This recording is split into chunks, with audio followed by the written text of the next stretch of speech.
এ phone লাগে নাকি রে ফোন? কেউ ফ্ল্যাগশিপ ফোন নিবে নাকি রে কম টাকা দিয়ে? আরে ফোন লাগে রে ফোন। ওকে পোকো পোকো এই পোকো পোকো শুনতে শুনতেই আমাদের মনে পড়ে যায় motherboard dead issue, Poco phone dead issue, Poco ফোনের ক্যামেরা নষ্ট, এটা নষ্ট ওইটা নষ্ট, পোকো মানেই নষ্ট সেট। चीटिंग करता है तू।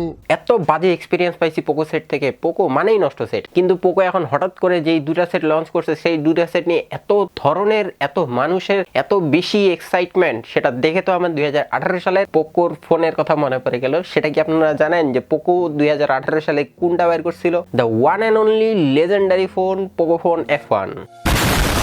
পোকো ফোন F1 এর মতোই পোকো F5 Pro তেও এক্সাইটমেন্ট শুরু করছে মানুষের মধ্যে। পোকো ফোন F1 যেমন ছিল একটি successful device, Poco phone F5 Pro আমরা মনে করতেছি যে তেমন সাকসেসফুল ডিভাইস হওয়ার মতো সম্ভাবনা রাখে। এর আগের ভিডিওতে আমরা পোকো ফোন F5 কে নিয়ে কথা বলছিলাম, এই ভিডিওতে পোকো ফোন F5 Pro কে নিয়ে কথা বলবো। Poco phone F5 Pro launch করার পর পোকো বিলাই তো कैसे है आप लोग। পোকো ফোন F5 Pro আর F5 ফ্ল্যাগশিপের জিনিসপত্র পাচ্ছি আমরা একদম অর্ধেক দামে। পোকো ফোন F5 Pro আমরা ডিসপ্লেতে পাচ্ছি একদম top notch quality. Poco phone F5 Pro তে আমরা পাচ্ছি 1440p কোয়াড এইচডি ডিসপ্লে, সাথে 120 hertz refresh rate, 68 billion colour supported একটি ডলবি ভিশন সেট করা ডিসপ্লে পাচ্ছি আমরা পোকো ফোন F5 Pro তে, যেটা quad HD display. Poco phone F5 এর মতো কিন্তু পোকো ফোন F5 Pro তে এর বেজেল গুলো এত ন্যারো না, কিন্তু দেখতে অনেক সুন্দর লাগে। যে 1440p এর একটি ডিসপ্লে আমরা পাচ্ছি পোকো ফোন F5 Pro তে। এর ডিসপ্লে নিচে আমরা পাচ্ছি ইন ডিসপ্লে ফিঙ্গারপ্রিন্ট সেন্সর। এটা খুব ভালো লাগছে যে ইন ডিসপ্লে ফিঙ্গারপ্রিন্ট সেন্সর অন্তত দিছে। পোকো ফোন F5 এ তো ইন ডিসপ্লে ফিঙ্গারপ্রিন্ট সেন্সর দেয়ই নাই, সাইড মাউন্টেড ফিঙ্গারপ্রিন্ট সেন্সর দিছিল। সুপার অ্যামোলেড হওয়া সত্ত্বেও যে কেন সাইডে ফিঙ্গারপ্রিন্ট সেন্সর দেয় এটা আমার মাথায় ঢুকে না। ডিসপ্লে পরে চলে যায় আমরা প্রোটেকশনে, আমরা কর্নিং গরিলা গ্লাস 5 পাচ্ছি সামনে, এবং ব্যাকে আমরা পাচ্ছি কর্নিং গরিলা গ্লাস 5। সাইডে আমরা যে ফ্রেমটা পাচ্ছি সেই ফ্রেমটা হলো প্লাস্টিক ফ্রেমের, আর দুটা গ্লাস স্যান্ডউইচ ডিজাইন করা হয়েছে পোকো ফোন F5 Pro তে। পোকো F5 Pro তে পোকো F5 এর মতো 3.5 মিলিমিটার ইয়ারফোন জ্যাকপোর্ট নাই। Control Poco phone F5 Pro তে আমরা ডুয়াল সিম ইউজ করতে পারবো, এবং Poco phone F5 Pro IP53 dust resistant. এটা দিয়ে আপনাদের হালকা পানি ছিটে ফোটা, হালকা বৃষ্টিতে ভিজানো এইটুকু করা যাবে, কিন্তু পানির ভিতরে চুবাই রাখবেন না, তাহলে ফোন একদম ডেড হয়ে যাবে পোকো ফোনের মতো একদম।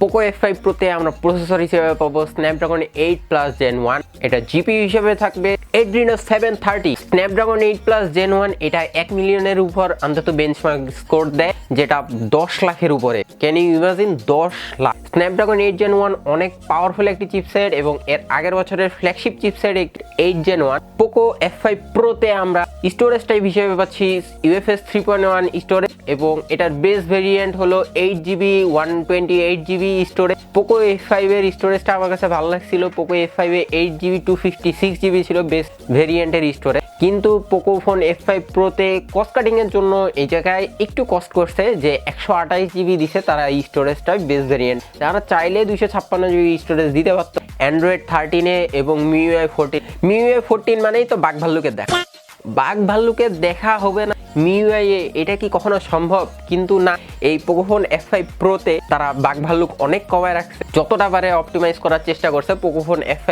Pro কে নিয়ে। কবে যে এই MIUI একটি বাঘ ভাল্লুক ছাড়া সফটওয়্যার হবে এটা আল্লাহ মাহবুদ ভালো জানে। এই যে এই কম দামে যে এত ভালো স্পেসিফিকেশন দিয়ে যে পোকো ফোনগুলো দিচ্ছে, এটা কিভাবে সম্ভব? কোথাও না কোথাও যায় তো তাদেরকে একটু কস্ট কাটিং করতেই হবে, সেজন্য কস্ট কাটিংটা করে ফেলছে ক্যামেরাতেই। আপনারা ক্যামেরায় এখানটা পাবেন 64 মেগাপিক্সেলের একটি ট্রিপল ক্যামেরা সেটআপ, যেটার মেইন ক্যামেরা হলো 64 মেগাপিক্সেল। সেকেন্ডটি হলো 8 মেগাপিক্সেলের একটি আলট্রা ওয়াইড সেন্সর, যেটা 120 ডিগ্রি ফিল্ড অফ ভিউ নিতে পারে। থার্ড যে ক্যামেরা সেন্সরটি আছে সেটা হলো 2 মেগাপিক্সেলের একটি সবার পছন্দের ম্যাক্রো লেন্স। এটা দিয়ে আপনারা চাঁদের ছবি জুম করে তুলে ফেলতে পারবেন ম্যাক্রো লেন্স দিয়ে। সরি যোগ করলাম। ম্যাক্রো লেন্স দিয়ে আপনারা সুন্দর জুম করা ছবি পাইতে পারেন, কারণ শাওমির ম্যাক্রো লেন্স গুলো অনেক ভালো হয় আমার দেখা মতে। আমি যতদূর শাওমির ফোনগুলো ইউজ করছি, শাওমির ম্যাক্রো লেন্স অনেক ভালো হয়। এটা দিয়ে ভিডিও ক্যাপচার করা যাবে 8K 30fps এ, 4K 60fps এ। 8K এর ফুটেজটা একদমই বেকার, যেটা দেখলাম 4K 30fps 4K 60fps এ ভিডিও শুট করা যাবে, এবং ফুল এইচডি তে 120 240 480 960 একদম পুরো এফপিএস ফাটায় দেয়। সামনের ক্যামেরাতে আমরা পাচ্ছি 16 মেগাপিক্সেলের Xiaomi জাতীয় সেন্সর, একদম জাতীয় সব ফোনের মধ্যেই 16 মেগাপিক্সেলের সেই জাতীয় সেন্সর ঢুকায় দেয় Xiaomi। কিন্তু ফটোর কোয়ালিটি ডিসেন্ট, যেটা দেখলাম যে ফটো কোয়ালিটি ডিসেন্ট। কেউ যদি ক্যামেরার জন্য সেট নেয় তাহলে এটা একদম ফেলে দেওয়ার জিনিস।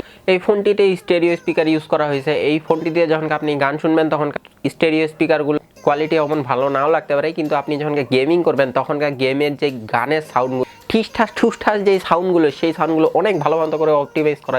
এত সব কিছু পাওয়ার করার জন্য ম্যাসিভ ব্যাটারি পোকো F5 প্রোতে দিছে, যেটা হলো 5160 এবং বক্সে আমরা পাই যাব 67 ওয়াটের ফাস্ট চার্জ। পোকো এটা দিয়ে ক্লেম করছে মোটামুটি 50 মিনিটের মধ্যে ফুল চার্জ হয়ে যাবে। 5160 mAh ব্যাটারি, আপনি ভাবতে পারছেন যে স্ন্যাপড্রাগন 8+ Gen 4 nm এর একটা চিপস, সেটা দিয়ে 5160 mAh ব্যাটারি ভালো মতো অপটিমাইজেশন করলে তো এটা দিয়ে একদম উড়াধুরা পাবজি খেলা যায়, একদম টানা 7 ঘন্টা পাবজি খেলে ফুটায়। এই সেটটাতে একটি মহৎ কাজ করছে, সেটা কি জানেন? Wireless charge. আমি বিলিভই করতে পারিনি যে F5 প্রোতে তারা ওয়্যারলেস চার্জিং দিছে, তারপরে 30 ওয়াট। কিন্তু ওয়্যারলেস চার্জিং এটা খালি নামে, এটা কোনো কামের আমি তেমন মনে করি না, কারণ 67 ওয়াটের তো আমি ওয়্যার চার্জিং পাচ্ছি। আর ওয়্যারলেস চার্জিং যখনকে আমি করব তখনকে আমার সেটটা ভালো পরিমাণে হিট হবে। সেটটা যখন বেশি পরিমাণে হিট হবে তখনকার তো সেটের জন্য ক্ষতি, সেটের ব্যাটারির জন্য ক্ষতি। সেটটা যতদূর আমি দেখলাম সেটটা অনেক ভালো বানাইছে পোকো F5 প্রো। এটা কি পোকো F1 এর সেই মর্যাদা, আগের মর্যাদা ফিরে আনতে পারবে? আমার মনে হয় যে পোকো F5 প্রো আগের মর্যাদা সে ফিরে আনতে পারবে, কারণ পোকো কোম্পানি ক্লেম করছে এটাতে 2 বছরের তারা ওয়ারেন্টি দিবে। অফিসিয়ালি ভাবে পোকো 2 বছরের ওয়ারেন্টি দিবে পোকো F5 প্রো। এটা যদি আমরা অফিসিয়ালি বাংলাদেশে আসে তাহলে পোকো F5 প্রোর আমরা অফিসিয়াল ওয়ারেন্টি পাবো।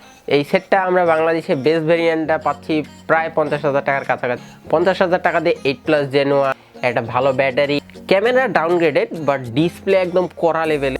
এই সব কিছু প্যাক করে আমাদেরকে পোকো F5 প্রো দিচ্ছে। পোকো F5 প্রো মোটামুটি আমার কাছে অনেক ভালো ফোন একটি লেগেছে। আপনারা 50,000 টাকার মধ্যে কেউ যদি গেমিং সেন্ট্রিক আর ডিসপ্লে ভালো লাগে তাহলে আপনারা অবশ্যই পোকো F5 প্রো নিতে পারেন। ভিডিওটি ভালো লাগলে ভিডিওটিতে একটি লাইক দিয়ে দেন, চ্যানেলটি একটু সাবস্ক্রাইব করে রাখবেন। দেখা হবে এর পরের ভিডিওতে।